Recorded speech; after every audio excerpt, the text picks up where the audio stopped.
Hello and welcome back to another episode with your favorite podcast, Boss Your Business. Today, I am bringing you Staci Gray, who has over 2 decades of experience organizing real-world business to scale. Yes, guys, I'm having a tongue twister today. You're going to have fun with this episode. Staci, you put an emphasis on quickly collapsing the gap between ideas and profit by persistently executing the for progress and result. Guys, I'm officially US citizen yet. I get to have those tongue twisters. It just is. Yes, we'll have a fun episode. Staci, do me a favor. Explain to the audience, what do you mean by that?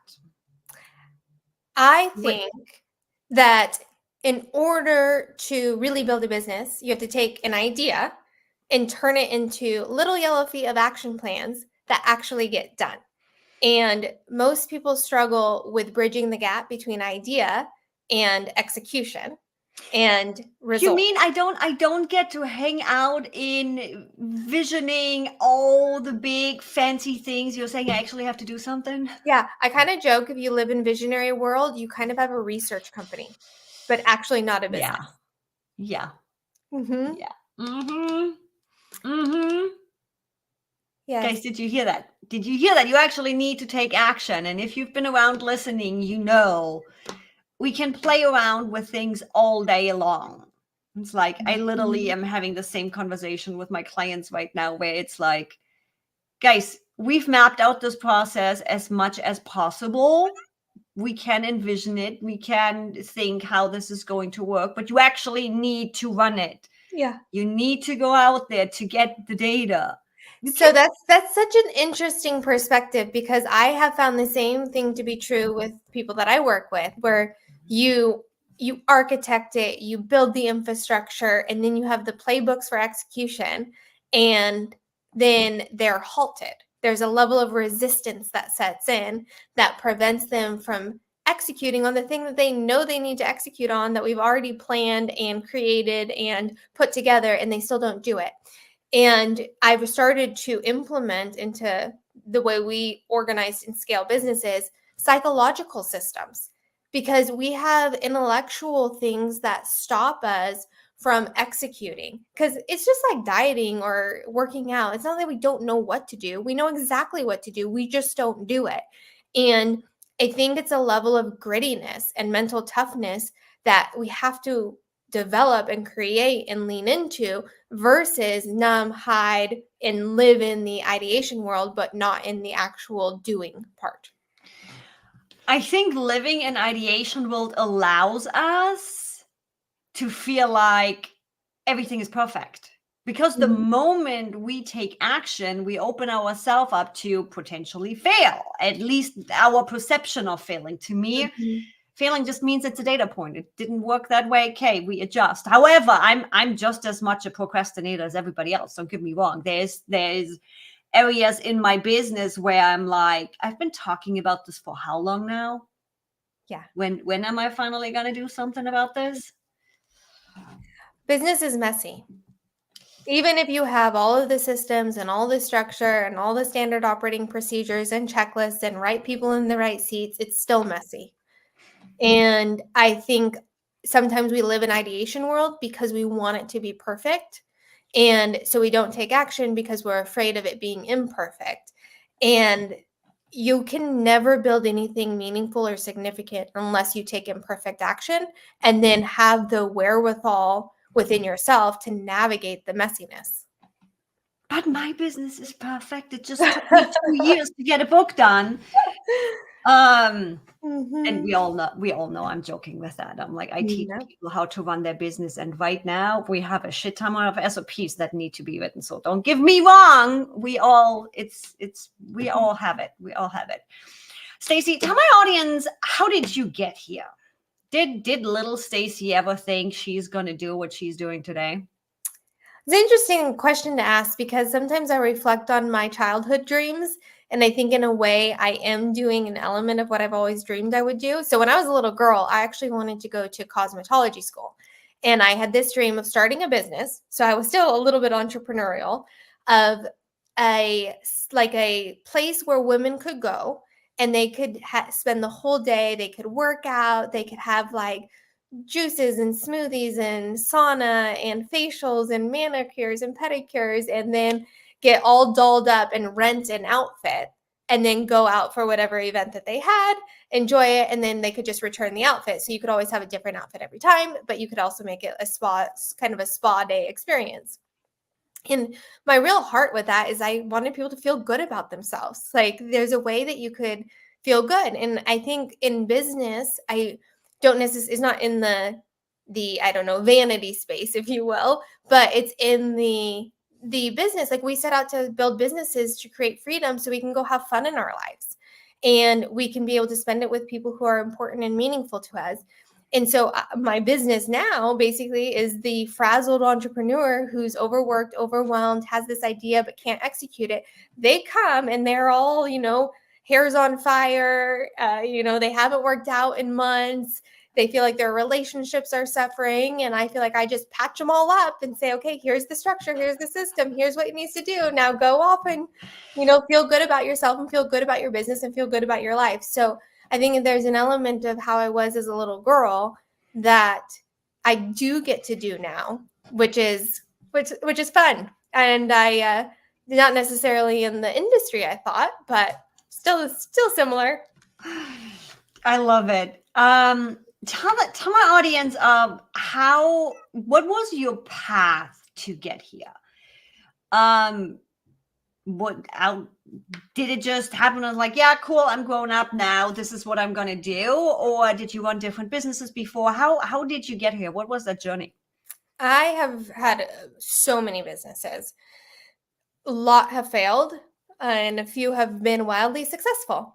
So I graduated high school at 16. I did kind of independent studies growing up because I played a lot of sports. And when I graduated at 16, I come from an entrepreneurial family. So my grandfather came over from the Philippines when he was 14 years old and built a company and took it public. And then my father also was an entrepreneur, or still is an entrepreneur, and has several businesses. And so when I graduated high school at 16, he didn't want me to go off to college. He said, you're too young, you're too beautiful. I don't want you to go off to school. I want you to come work with me. So he said, but if you're 18 and you don't like working with me, you can go off to college. So when I graduated, I started answering the phones for him. He had a company that taught people how to invest in real estate. And we did events and seminars and memberships and different businesses that supported people in investing in real estate. And so I started answering the phones, taking registrations, processing credit cards like in the keypad before we have everything we have today. And when you had to call in and give the numbers though to get it done. Exactly. That's when, and then I went to him one day and I said, I don't really want to do this anymore. I don't like answering the phones. And he said, that's fine. You don't have to, as long as you hire and train your replacement. And then he gave me a copy of E-Myth by Michael Gerber.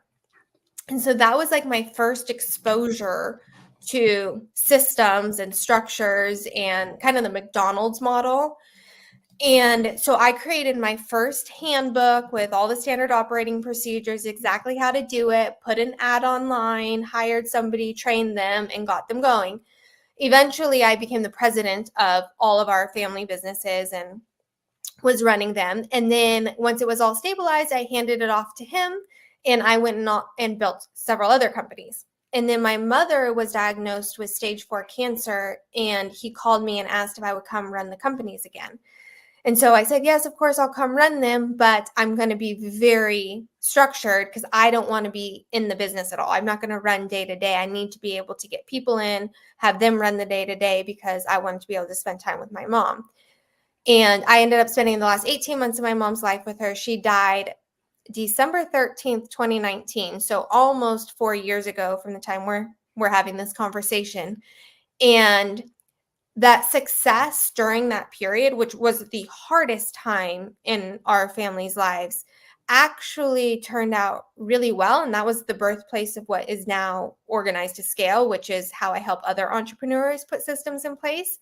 But the process really was to be able to create everything that you do in your business that is duplicatable and repeatable, it needs to be documented with metrics for success that you can pass off to somebody else to handle, where you as the founder or leader still have the visibility into whether it got done or not and if it was done correctly, but without your nitty-gritty day-to-day involvement. And so that's kind of my evolution to where I'm at now with Organize to Scale. And even with where I'm at now, I like you said, we're always learning, we're always growing. Sometimes the biggest lessons are coming through all of the mistakes that we've made that we're like, dang it, I shouldn't have made that. I knew better. And, having grace with yourself, like, okay, yes, I made a mistake. I'm picking myself back up, dusting myself up, and we're going some more. So I feel like the whole process has been not just the system side, like with eMyth and traction and scaling up and measure what matters, not just the structure, but also who I've had to become as a person to be able to have the type of company that can operate and run without my need to have control and day-to-day heroism, if you will. And I want to dive into that mental piece here in a second. When you were talking about setting up systems and standard operating procedures and everything, you also mentioned metrics to success. Now, my audience knows a lot about SOPs and all the things, and I love the idea of metrics for success. Can you dive a little bit deeper into this so the audience knows what specifically you mean with that? Sure. So inside of every organization, there are 7 to 10 core functions that company must do. Whether it's how they attract customers, how they create products, how they fulfill on their products, how they manage money, how they build and lead a team. There's core functions that every business has. And when we work with creating what those core functions are, we process map them. And I don't know if you do this as well, but process map them. And inside of a process map, there's an entry point and there's an exit point. And there's going to be critical fail points inside of the process map. And the metrics for success are monitoring, in a way, the critical fail points. So what are the metrics that this process map could fail at, so that I can monitor it and know what achievement or success is, and I can know what fail is, and so that we can continually fine tune it. So we're living in the metric of success versus living in the metric that created the critical fail in the workflow.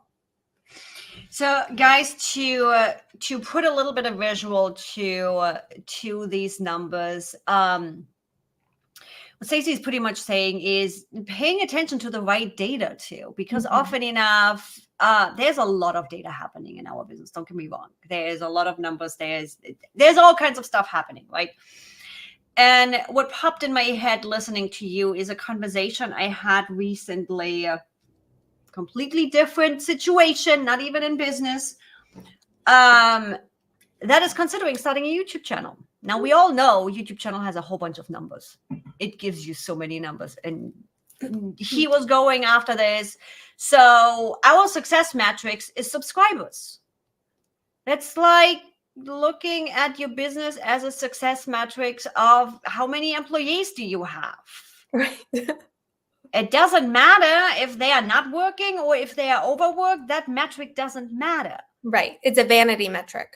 So subscribers on YouTube is just as much a vanity metrics. So I helped him get really clear on what are those numbers of success. What do you actually want to look at?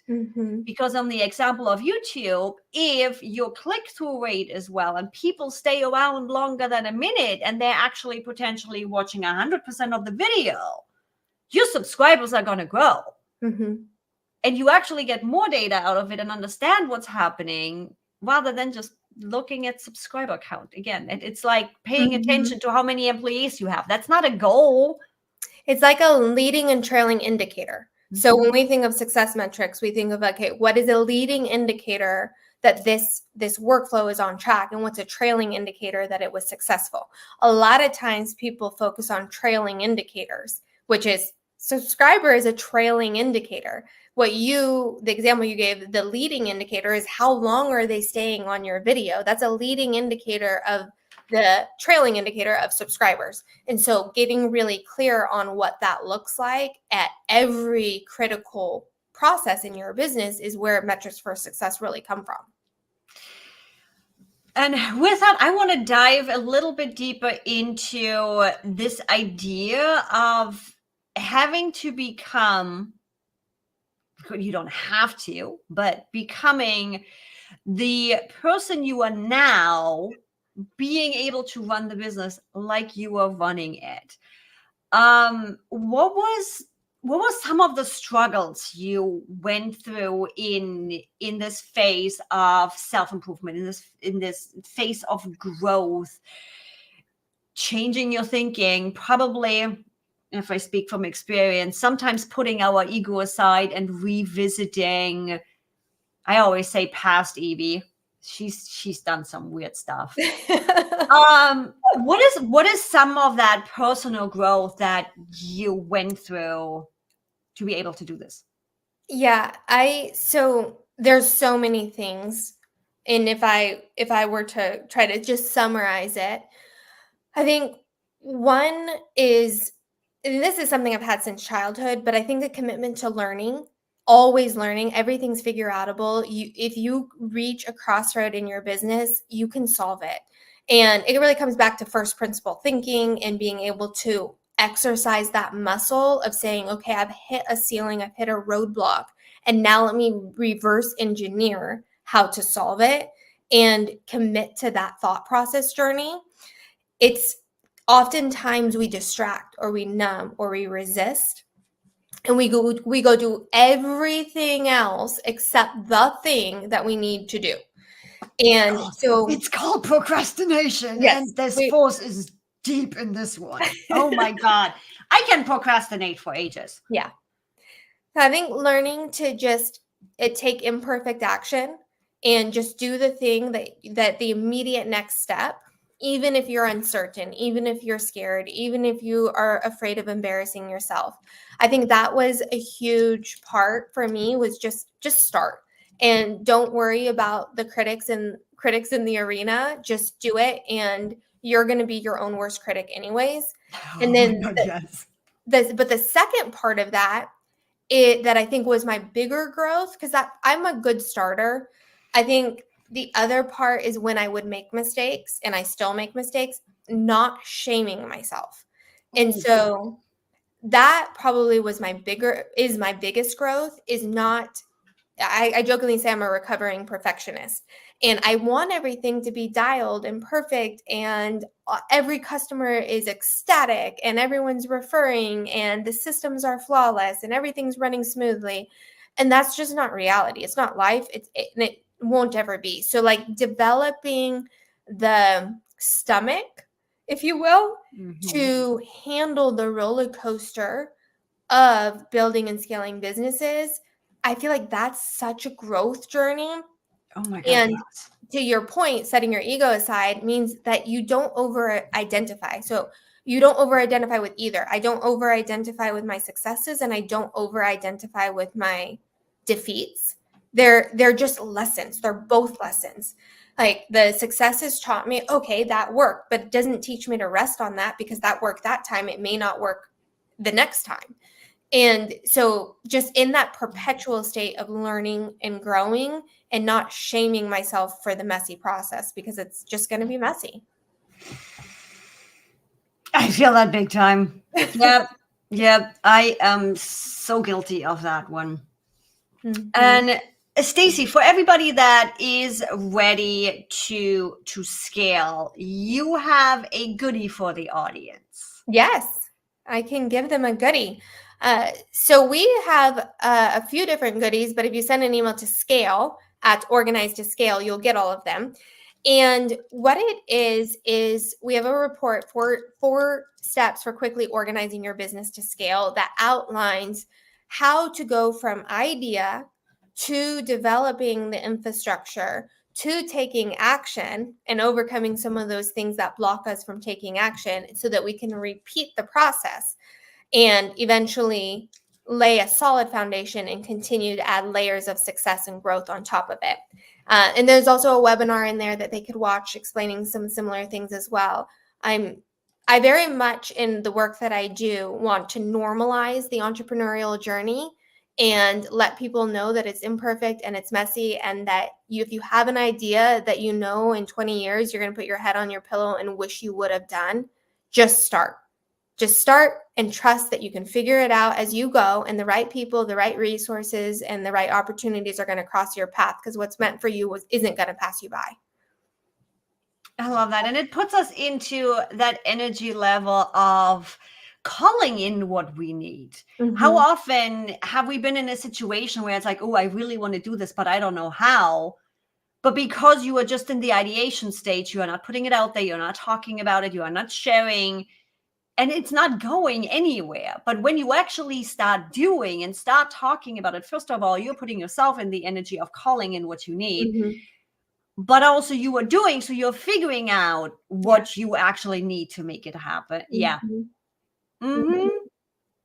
Yes. And I think a lot of people don't start because they're afraid of being judged for it being messy, because they're literally putting out into the universe, out into the world, whether it's online, website, email, conversation, hey, I have this idea and I'm thinking about it. What do you think? That is an opportunity to get some good feedback. But if we internalize it and make it mean that our idea is terrible or bad, instead of taking it and saying, okay, well, how could I solve this to make this idea better?